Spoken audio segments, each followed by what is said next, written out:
what makes me unique and how do I stand out means that if you're just parroting the same information that a ton of different creators are parroting across their platforms, or you're just kind of making content for the sake of making it, like, oh, I want to teach business or I want to teach fitness, right? And you're not speaking from your heart about what makes you unique. A lot of content creators think that they need to go very wide in order to start building a brand, especially like as a small brand, that you need to go very wide and appeal to the most amount of people possible. But this is actually the opposite of what you need to do.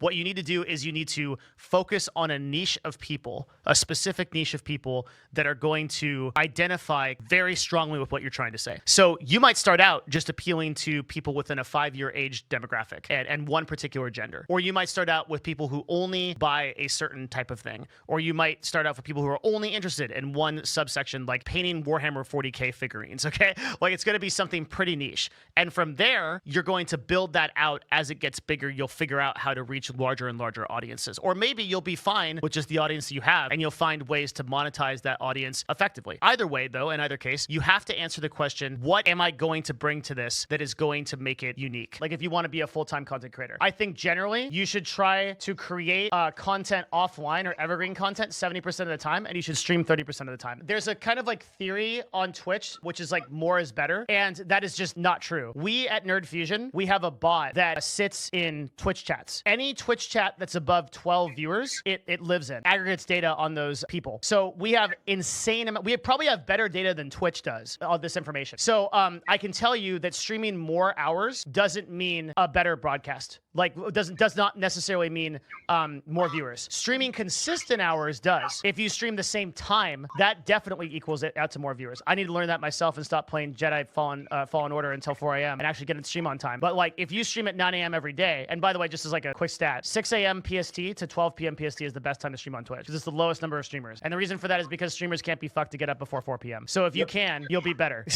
So I would say 70% of your time should be creating content offline, and 30% of your time should be actually creating live content. So generally that could be like 3 to 4 hours a day is like plenty, and that's more than enough. And so the number one question that I would ask myself when I'm being a creator, it's not like these I think are bad questions, and unfortunately these are the questions that I get like most often, right? For context, because I probably should have clarified this in my intro because I'm like pro speaker, by the way. I actually teach this on Twitch. So like I run a show that's about the gaming meta and nerd culture, and we talk about things like this. So that's where this is coming from. So bad questions are things like, where should I stream? Or what game should I stream, right? Or like, how do I grow my viewership? These are all questions that like intuitively you might think are like really good, but these are really low quality questions. Good questions are things like, what do I do better than anyone else? Right? What is something that makes me unique? A skill, personality trait, something that I find inspiring and interesting that other people would find interesting. And a corollary question to that is like, what can I do that's different from what I see right now? Or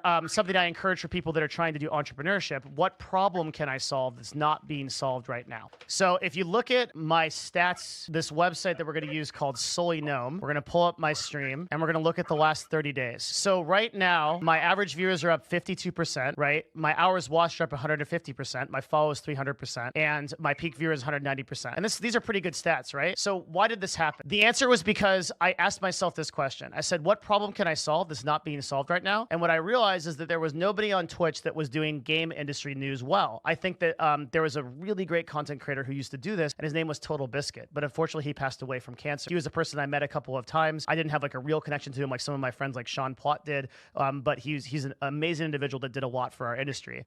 There's kind of a vacuum now of people giving advice and information to this degree on things like Twitch or gaming meta, and I identified that and I said, damn, like I can do this really well. I think about this problem a lot. I like doing it. And so I decided to create a show that was about this, that was literally about gaming culture and the meta of what goes on in the gaming business. And because I found that niche, I was able to succeed at this level. Now, you guys might have your own skills. Some of you might be artists. Some of you might be musicians. Some of you might have a really cool talent where you can like do like backflips or something. I don't know what you guys can do, but I assume that you're talented in something. Very few people, if anyone, doesn't have anything that makes them interesting. Like I refuse to believe that there's like something that doesn't make you interesting. You can find that thing, or you can become an expert in something that then allows you to do this. And I think what you'll find is that if you completely ignore the mechanics of streaming and creating content, and all this advice works across YouTube, it works on Instagram, it works on being an influencer, and it works in life in general. And you ask yourself instead, what is something that makes me unique? What is something that I can do different? That is the catalyst that will make you successful. vital because if you think about most of the top broadcasters, using broadcasters as an example, I promise you, these are people who do not have the wisdom that they like stood up one day and they were like, well, let me analyze the business analytics of how to become successful. Like if you look at like XQC and Soda Poppin and like Miz, like these are not people, some of the top broadcasters on Twitch, these are not like business wizards, okay? Like these are people that like they just did, like they were very entertaining. They did something really well and they just got after it and they kept doing it. And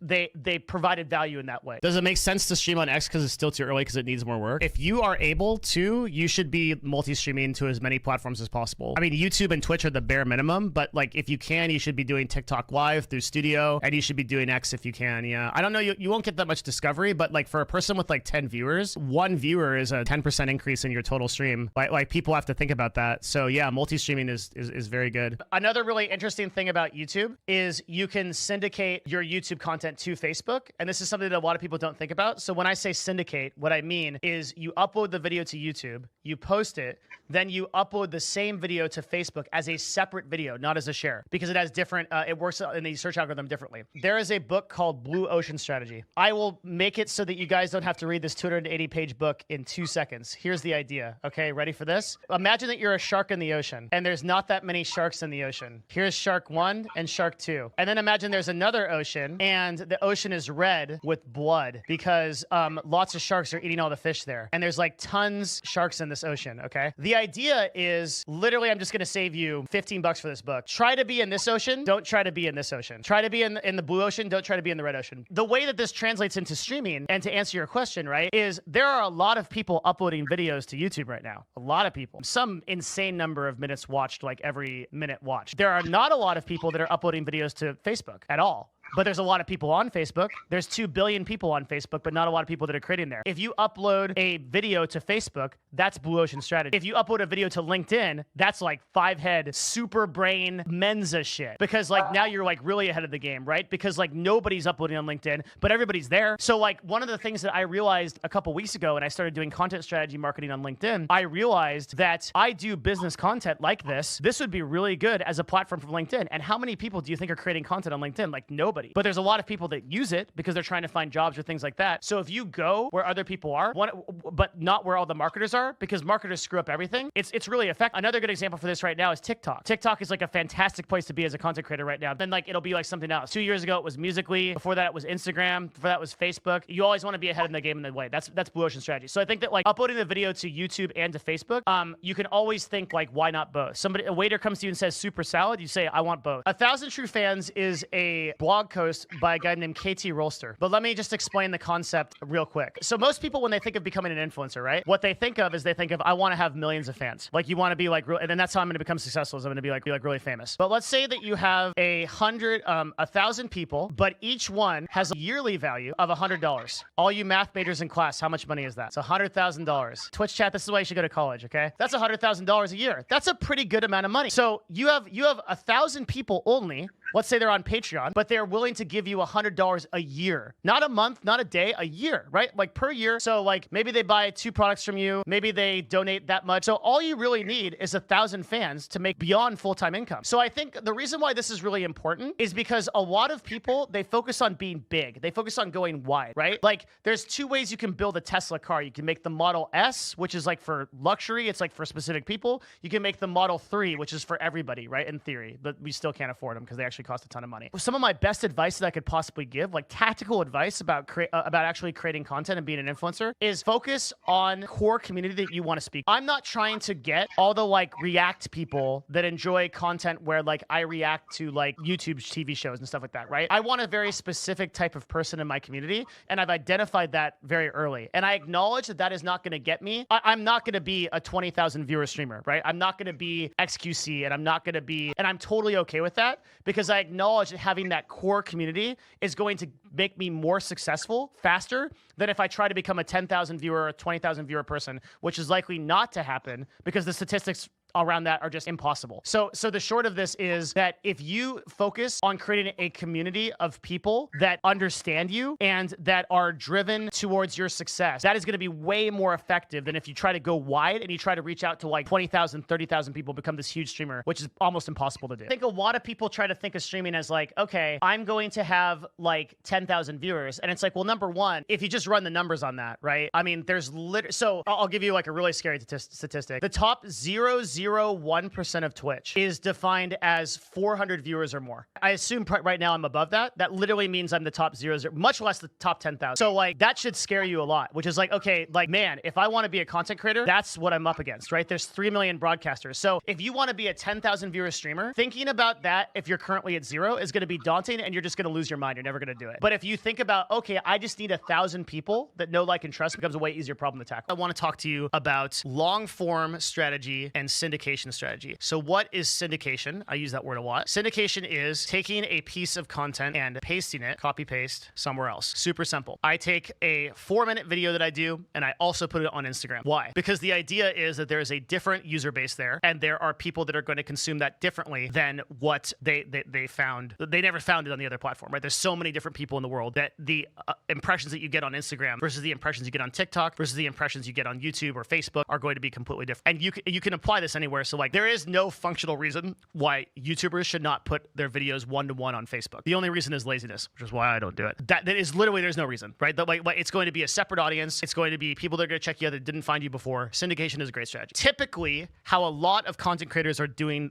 work now is they have a long form strategy, which is like a video that's like 8 to 12 minutes or longer, or a piece of content that's like 8 to 12 minutes to consume or longer. And then they cut that down into shorter form content that they then put on their secondary platforms. So you might have, let's draw a couple of circles here. Red for YouTube here is going to be your top of funnel. And then this will be black for TikTok, will be your second small platform that you're going to syndicate to. And then maybe your third platform is like what? Like, I don't know, Instagram? Instagram will be here, but it will be a circle. And this is going to be how customers find you. And that's it. You don't want to do any more because the more that you do when you're a small brand or a mid-sized creator, just you're going to get overwhelmed and and none of your stuff's going to be quality. That's why what I initially meant by small, what you really want to focus on is this main platform right here. And you want to do the work to put in the quality there. If you can't even get the quality on that one main platform, don't even bother to do the next two, right? Just like put the quality into the main platform that's going to get you the results and focus on that. And this should be the entire focus of your top funnel, should be the platform with the greatest growth opportunity that you have, as well as aforementioned strengths that you have here that you've decided that you have, okay? So long form strategy means you take one piece of like 8 to 12 minute content, you cut it up into like maybe shorts that are like edited, and then you put it on 2 other platforms. If you are a small to medium brand, you can succeed by just posting consistently and improving your quality and being introspective on one main platform. You don't necessarily need to do the syndication strategy.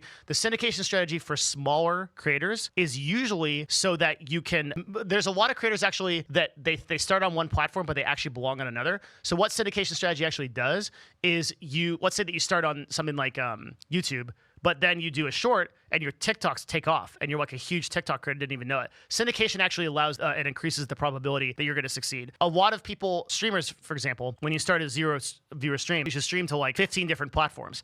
And the reason is because you might never take off on a platform like Twitch, but you could be the world's biggest YouTube streamer and not know it, right? Or you could build a huge following on some other platform that you're not even aware of yet. So what this does is just increase your options with absolutely no downside, and there's no reason why you shouldn't do it. That is the idea of the funnel. And generally speaking, on funnel marketing, especially for like this video and like smaller brands, you really shouldn't even be thinking about. I wouldn't even think about like here, right? Like the vast majority of people, I would say like YouTube, I would put it at like 50,000 to 100,000 subscribers. Twitch, somewhere around that same follower count. Instagram, I would even put higher at like 200,000 to 300,000 followers. Twitter, I'd put lower, like 50 to 100,000 again. And TikTok like is weird, like follower counts like don't really matter. And people are more used to advertising on that platform. So you could get started a little bit earlier. But the idea here is that you do not focus on monetizing and advertising until you are of those certain sizes I just mentioned. Now, I understand that could be hard because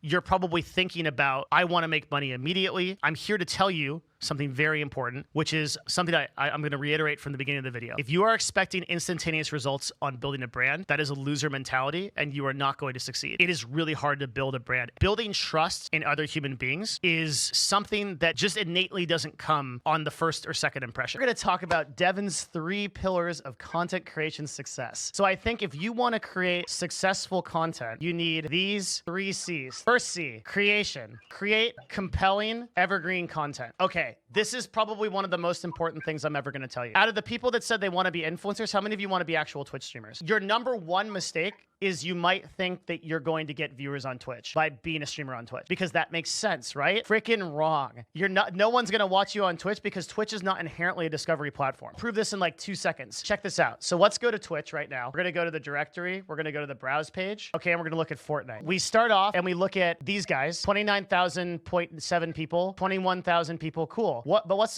just go down the rabbit hole for a bit here. Starting to see a problem. How are these people going to get noticed? You cannot get discovered on Twitch. There's no system for doing this. There are so many broadcasters doing so many things that there's no way that you're going to get discovered on your streaming platform. So you have to go into being a Twitch streamer, and you can have the goal of being discovered with the assumption that people are going to find your content just by virtue of you being on Twitch, but this won't happen. Instead, you have to do stuff that is off the platform to bring people to your stream.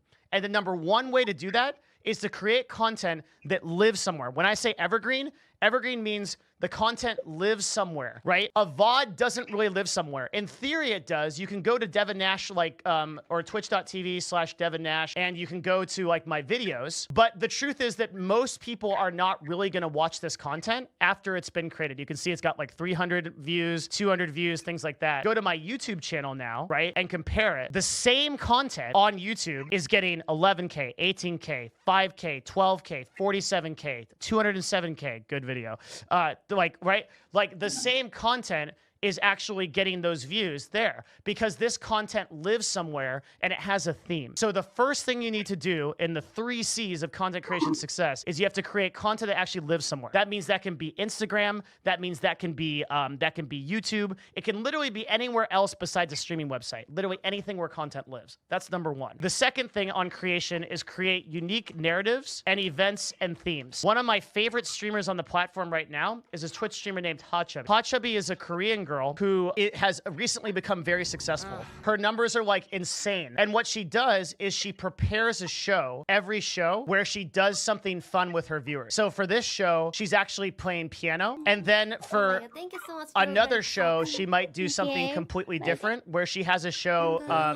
For this one, what she does is she teaches what's called English Academy. So here's one where like some kind of painting thing. Yeah. So this gives you an idea where like right there, we just scrolled through like a couple of seconds of content and we found 2 totally different things that she was doing. The point is that like when a lot of people, they want to become content creators or influencers, what they do is they're like, oh, the first thing I want to do is I want to like sit down, play video games and have people watch me do it. Well, they're not going to do that necessarily unless A, you're insanely good. Like you're like Shroud. Shroud's government experiment. You remember when we were trying to breach Area 51? If we had actually successfully done that and opened the door, Shroud would have been there. It's him. That's because that guy is so good at FPS, it's disgusting. Most of us don't have that skill set, right? Like in the same way, there are broadcasters like Moon that are insanely funny. They're just hilarious, right? Like you can't go in with the expectation that just because you're playing a video game, somebody's actually going to watch that content. A lot of times it's not the case. And so the second thing about it is to actually create unique events, give a reason for people to come to your stream. The second part, I think, of the 3 C's, this is the second C, is community. So community, a lot of people think of it as Twitch chat, but the big thing about Twitch chat is that it's only there when you're live. So you want to create a community that exists outside of your Twitch chat so people can interact with you and they can continue to talk with you the entire time. And my favorite resource for this as of this moment is Discord. I think having your own Discord is really great. It's super easy. It's free.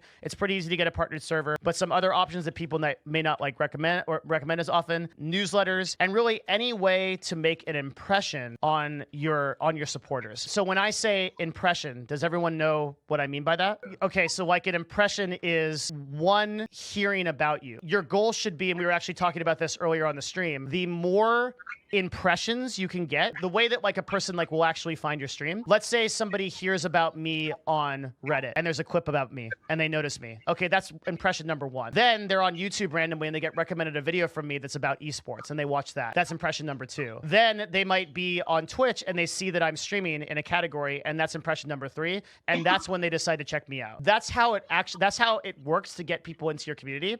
Most likely you won't make an impression the first time and then people will come and watch you. And I'm like on a YouTube video like, oh, I remember that dude. And then like you might click follow, right? Like that's how this works. Conscientiousness. And I think this is ultimately like the most important one. So a couple aspects of this. One is like follow through. So actually working on your brand every day on multiple platforms on theme. Are you willing to wake up every day and run a broadcast for 3 to 4 hours or 8 hours or however long it's going to take? Are you willing to make a YouTube video 3 times a week? Are you willing to post on Instagram 3 or 4 times a week? Your ability to succeed at anything you do in life, okay, is directly related to your conscientiousness, literally your follow through. I've had a lot of talks because I give like professional talks to like businesses as well. Like I'm a consultant for a lot of like major, not like major like F500s, but like pretty big multi-million-dollar companies. And I've given a lot of talks and I am always amazed. I mean, just like stunned by the simple fact that so few people actually do any sort of like follow through. And I mean like respond to emails like in a timely manner or do something they said they were going to do. If you do nothing else with your professional career, but actually respond to emails in under 24 hours, you'll double your salary because that's how lazy people are. Conscientiousness is so important. I don't care if you guys are setting up to be influencers or if you're or whatever the hell you're going to do in your life. Follow through is the number 1, 2, and 3 thing you can do to succeed. When I was in college, I had the instructor who was really a mean dude. His name was Brett, and he worked as a corporate executive, a head of sales guy at a company called Black & Decker. They make tools. He sat in front of my class one day and he really got me thinking. He said to me something that I will impart upon you, which was like, you know, I sit here in this class and I always wonder when is the day that you guys will actually turn it on and like be your best self and be capable of what you're actually going to do. Because at this moment, there are people in Harvard, there are people in Princeton, there are people in the University of London and Oxford. There are people all over the world right now that are vying for what you are going to want to do. Whatever your job is, whatever you're going to try to do, there are top tier performers right now that are going to try to outwork you at that. And the market is literally set up to be a competition. So your success depends pretty much exclusively on your conscientiousness, which literally means your ability to sit down and do the work. There is a huge difference between motion and action. The example, motion, is something like I'll write a list of 20 potential articles that I can write, or I'll write a list of 5 potential streams that I can run, okay? That's an example of motion.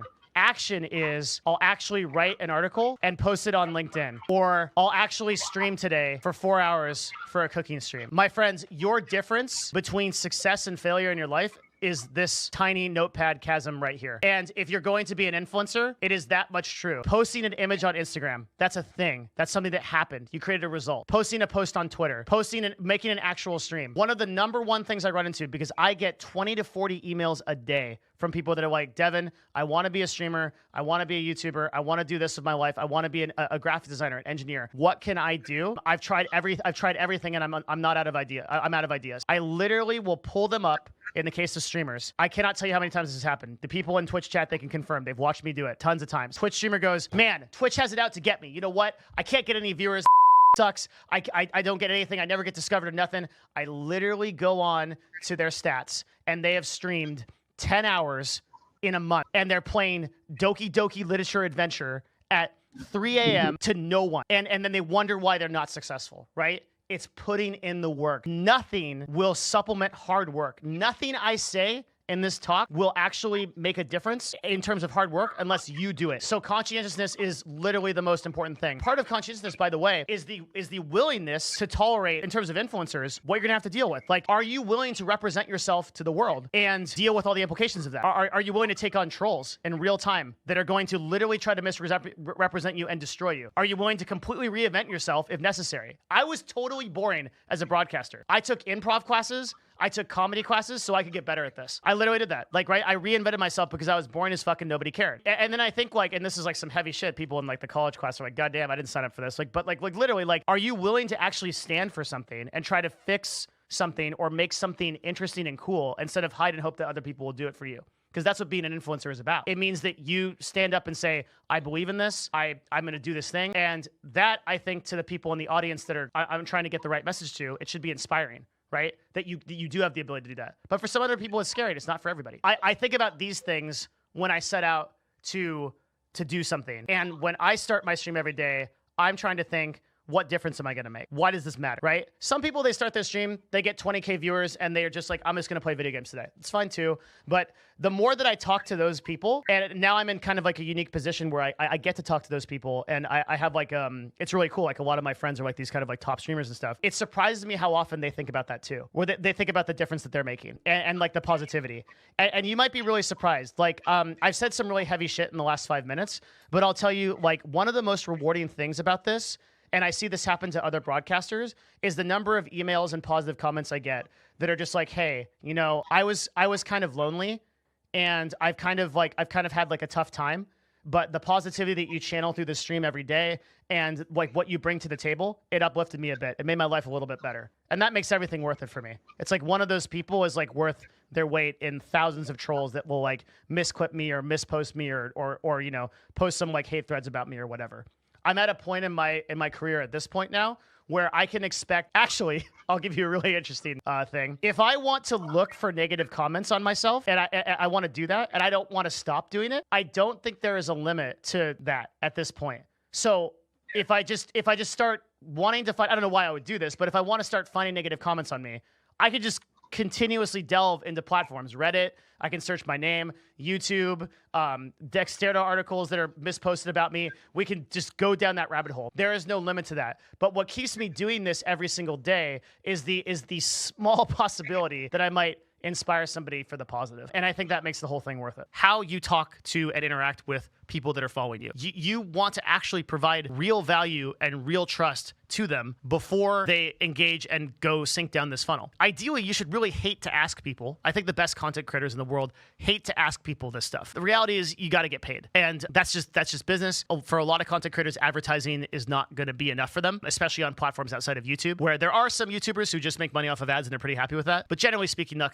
gonna like be a full-time type of thing. You kind of have to ask your customers for stuff eventually. And hopefully you're doing something that is valuable enough that when you ask your customers, they're actually getting value from it as well. So it's not just like a raw ask, hey, give me money. They're getting something from it as well. Maybe it's an educational platform. Maybe it's an opportunity for them to grow. Classic reason I don't do courses, because I don't like the idea of asking my customers for money in exchange for learning something. I think I should do that for free. That's why I'm here doing this video for free. Even if it's really good information, I don't want to get it there. A lot of people are thinking, I just want to create content. I don't really care about this. I just want you to buy my thing. So all I'm doing is I'm making a video so that you buy my thing. That's why I'm really doing it. What you're doing is you're underestimating your customer. People that are viewers, they're smart. They suss that out. They know when you're not really there to provide value, and they know when you're not real. They know when you're just there to provide, like it's so obvious.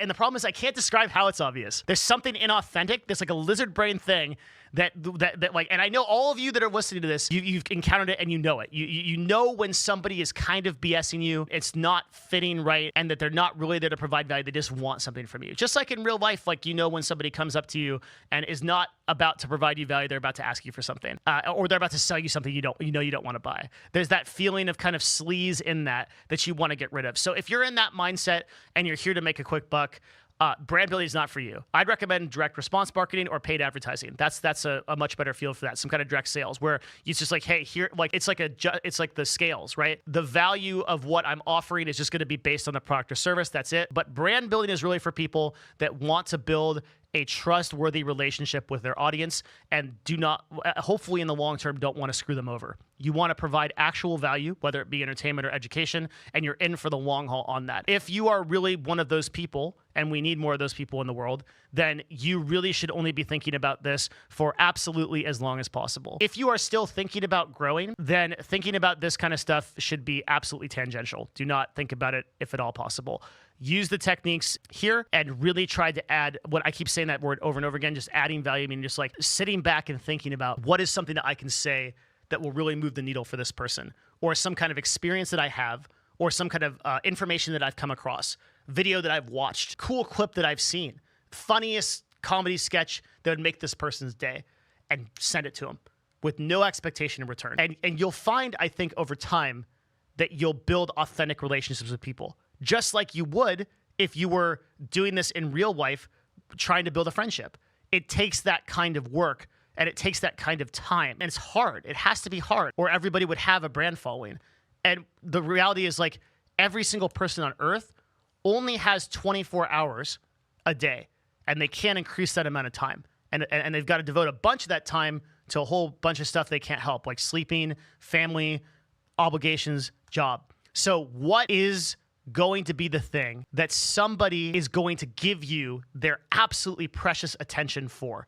They can do it. They can give their attention to anybody in the world. Why are they going to give attention to you? And why would they give attention to you if all you're doing is hammering them, asking them to give you money? You've got to provide something that is worthy of that attention. So for every single person trying to grow a brand, I challenge you to think about that.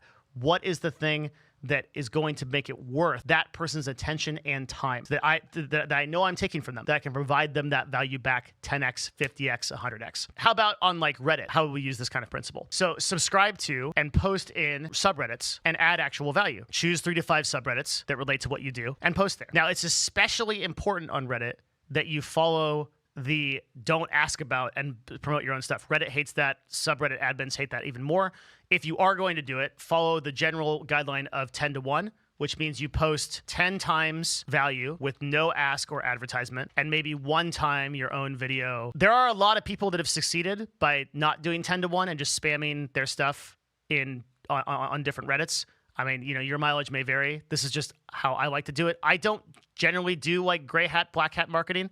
I think authentic marketing where you really provide value is going to show itself up and eventually is going to be like the right thing. So I kind of operate from that basis. Your mind might go to different places. You can try different things. You know, I'm agnostic to it. I don't care. Now, the 0 to 1 strategy works most effectively if you set up some parameters for how many times you're going to do this per day. So on Twitter, this is really easy. Just say, like, I'm going to reply to 3, make it reasonable, right? I'm going to reply to 3 different tweets every single day. I'm just going to go through my and you're going to cultivate your timeline so that the people that you're following are people that you want to reply to, that are maybe large influencers, maybe they're people in the space that are thought leaders. You want to reply to those people with a valuable comment.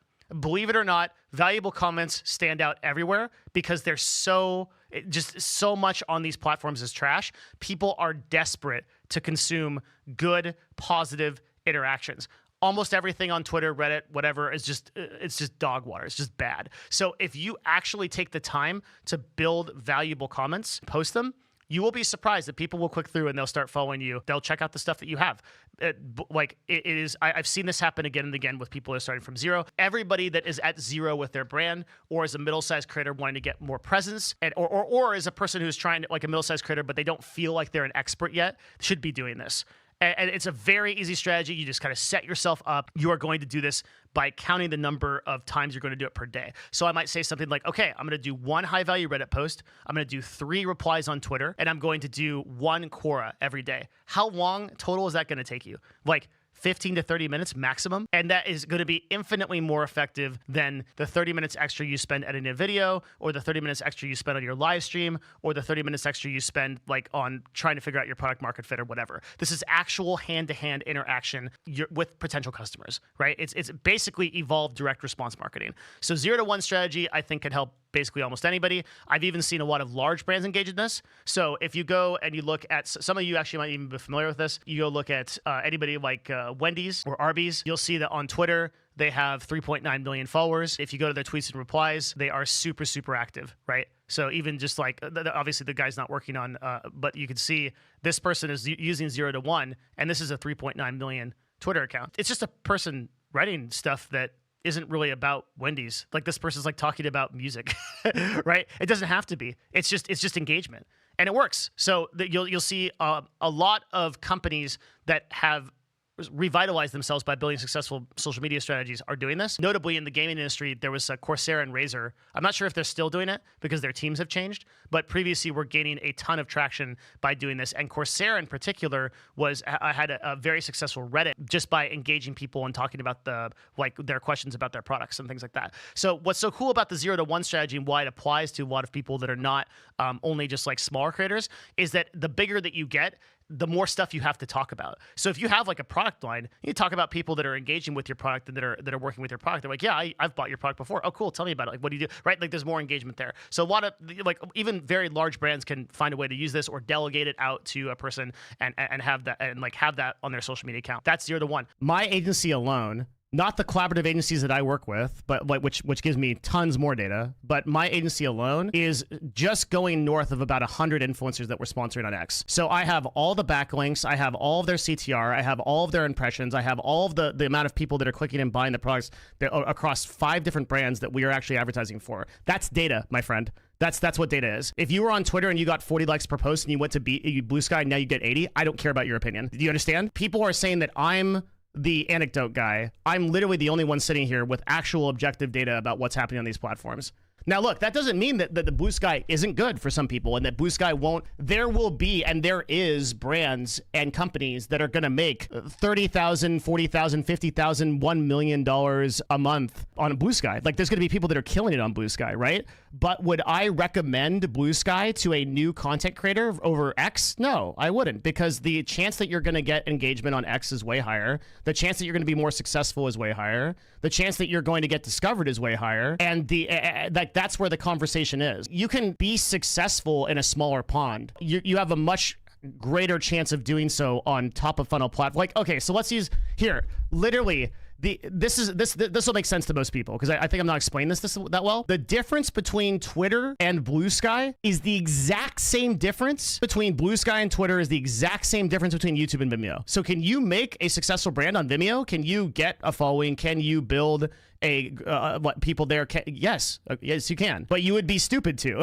because the user base is on. But and look, like I don't. The difference between I think a lot of the criticism that I'm receiving on my Twitter takes, the difference with me is I'm not partisan. X loses all of its users, and then we go to Blue Sky. I'm not romantic about it. I'll be the first person that will be like, "Yo, let's go to Blue Sky. That's where the attention is. Let's build our businesses there." But that's not the case. That's not what's happening. The attention's on X, so that's where I am. How to grow on X from 0. You can literally just go look at the X algorithm on GitHub and look at how posts are surfaced. And you can also read people's synopsises of the X algorithm too on X, or you could literally just ask Grok what the X algorithm is and it will help you as well. There are a lot of different ways to mess with the X algorithm. If you are growing from 0 followers, the best way to grow is to verify your account as a X premium on the highest tier and then reply within your sphere of influence. So like if you're a gaming creator, reply to every Ludwig post, reply to every Moist Critical, reply to every Asmon post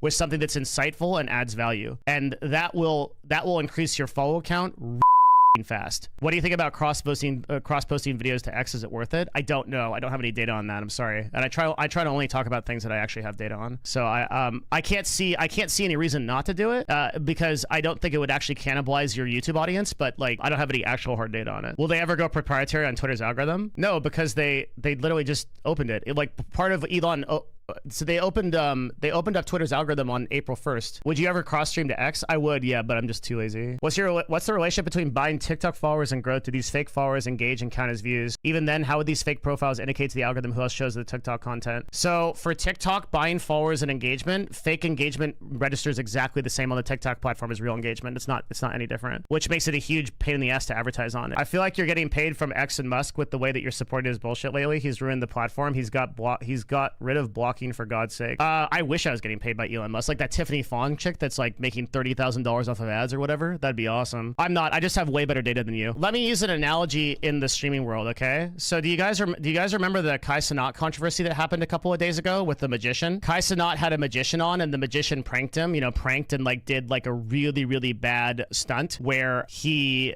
pretended that he was going to be hanged or like he was actually hanged or something. It was like really distasteful, super bad. And like everybody criticized Kai Cenat. They're like, oh, you shouldn't have had that guy on stream. You should have known. You should have done better vetting. Like, let me tell everybody here something really, really important, okay? I'm going to full screen to emphasize how important this is. If you are on the brink of something, if you are trying, if you are pushing forward, if you are making things happen in the world, you will fucking break eggs. Straight up, okay? Like, you will break eggs to make that omelet.